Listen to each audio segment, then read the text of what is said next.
हस्तिनापुर के राजा शांतनु एक बार गंगा नदी के तट पर पहुंचे, जहां उन्होंने देवी गंगा को देखा और उनसे विवाह का प्रस्ताव रखा।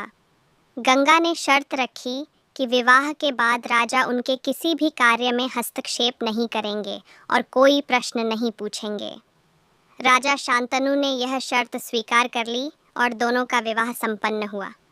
विवाह के बाद गंगा ने 7 पुत्रों को जन्म दिया और प्रत्येक को जन्म के तुरंत बाद गंगा नदी में प्रवाहित कर दिया।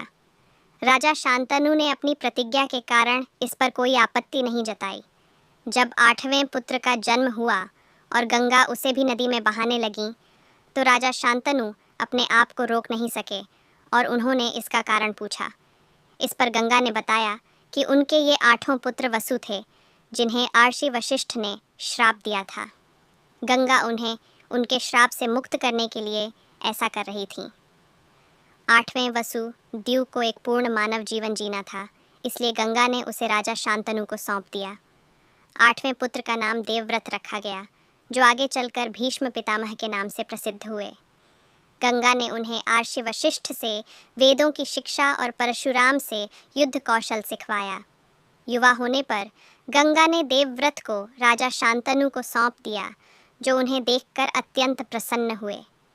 इस प्रकार देवी गंगा ने अपने पुत्रों को उनके श्राप से मुक्त करने के लिए उन्हें नदी में प्रवाहित किया और 8वें पुत्र को राजा शांतनु को सौंप दिया, जो आगे चलकर महाभारत के प्रमुख पात्र भीष्म पितामह बने।